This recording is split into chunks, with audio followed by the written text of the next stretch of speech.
நம்ம ஊர்ல இருந்து துபாய்க்கு போய் கஷ்டப்பட்டு உழைச்சி அங்க சம்பாரிச்ச காசு மூலமா நம்ம ஊருக்கு வந்து சொந்த ஊர்ல சொந்தமா ஒரு சொத்து வாங்கணும்னு சொத்தை வாங்கி பத்திரப்பதிவை முடிச்சு அந்த மண்ணுல புனித தீர்த்தத்தெல்லாம் தொளிச்சு மண்டி போட்டு அந்த மண்ணுல கடவுளுக்கு நன்றி சொல்லி இறைவன்கிட்ட வேண்டும் போது அவங்க கண்ணுல பார்த்த அந்த மகிழ்ச்சிக்கு அளவே இல்லைங்க. அதை சொல்ல வார்த்தையும் இல்லை. வணக்க மக்களே, இன்னைக்கு நான் எங்க இருக்கேன்னா நம்ம Brahmadesam SSLF city crystal garden phase 2ல தாங்க இருக்கேன். துபாயிலேருந்து நம்முடைய கஸ்டமர் நம்ம கம்பெனி மேலே இருந்த நம்பிக்கையில் இடத்தையே பார்க்காம வீடியோவை மட்டும் பார்த்துட்டு புக்கிங் பண்ணி ஃபுல்லி பெய்ட் பண்ணி பத்திரப்பதிவு முடிச்சிட்டாங்க.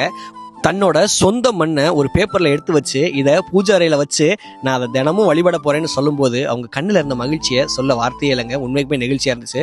அவங்க என்ன சொன்னாங்கன்றதை நீங்களே கேளுங்க. வணக்கம் மேடம். வணக்கம். எங்கேருந்து வரீங்க மேடம்? உங்கள் பேர் என்ன? நான் ஆக்சுவலாக துபாயில் ஒர்க் பண்ணுறேன். இப்போ ரெஜிஸ்ட்ரேஷனுக்காக இங்கே வந்திருக்கேன் நான். துபாயிலேருந்து வந்திருக்கீங்க? ஆமாம். Super madam. இப்போ நம்ம கிறிஸ்டல் கார்டன் வந்திருக்கீங்க. எப்படி இருக்கு மேடம்? சைட் பார்த்துட்டீங்களா? ரொம்ப சூப்பராக இருக்குங்க. அதாவது உள்ளே நுழையும் போதே ஒரு மனசுக்கு சமாதானமாக மன ரம்யமாக நிறைவாக இருக்குது. என்ன விஷயங்கள்லாம் உங்களுக்கு பிடிச்சிருக்கு மேடம்? இங்கே மெயின் ரோடுக்கு பக்கத்துலேயே இருக்குது. Super madam. அண்ட் எஸ்டாப்ளிஷ்டான ஏரியாவாக இருக்குது. நான் கூட ஏதாவது கொஞ்சம் ஒரு குக்கிராமம் மாதிரி உள்ளே எங்கேயாவது கொண்டு போவீங்க அப்படின்னு தான் நினச்சேன்.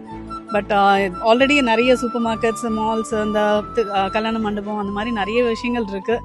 எதுக்கும் போய் அலைய வேண்டியதுன்னு இல்லை. பக்கத்துலேயே இப்போ வரணுன்னாலும் இமீடியட்டாக வரக்கூடிய அளவுக்கு எஸ்டாப்ளிஷ்டாக தான் இருக்குது. Super madam. இப்போ நீங்கள் துபாயில் இருக்கீங்க. எப்போ வந்து மேடம் இடத்த பார்த்தீங்க? எப்போ கன்ஃபார்ம் பண்ணீங்க? நான் ஆக்சுவலாக இடம்லாம் பார்க்கலங்க. எல்லாமே ஆன்லைனில் பார்த்ததோட சரி, நம்பிக்கையின் பேரில். அதுவும் இல்லாமல் ஆன்லைனில் பார்க்கும்போதே தெரிஞ்சுது GST ரோடுக்கு ரொம்ப பக்கத்தில் இருக்குது. பாண்டிச்சேரிக்கு, மரக்காணம் எல்லாமே கனெக்டிங் ரோடாக இருக்கிறதுனால ஈஸியாக எல்லாத்துக்கும் டெஃபினட்டாக இது வந்து ரொம்ப அப்ரிஷியேட் ஆகும் அப்படின்றதுல கண்டிப்பாக நான் உறுதியாக நம்புகிறேன். ரொம்ப நன்றிங்க madam. Thank you so much for bye. Thank you.